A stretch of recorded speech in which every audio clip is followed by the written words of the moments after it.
जिसे नुकसान उठाना नहीं आता उसे नहीं मालूम फायदा किसको कहते हैं, उसे नहीं मालूम। तरबियत सिखाती है कि जितना दामन है बस उसी में जिंदा रहना सीखो। जितना दामन है, कम है तो कम और ज्यादा है तो ज्यादा।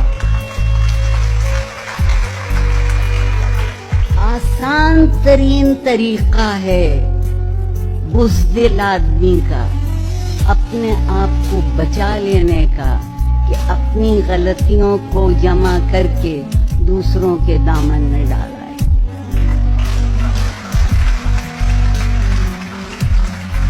हौसला इस बात का है कि गलती हो गई थी, पता चल गया कि गलती हुई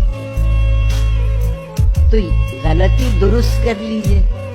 जिसके साथ ज्यादती हुई थी उससे जाके बहुत नेक नियती से माफी मांग लीजिए। मैंने अभी तक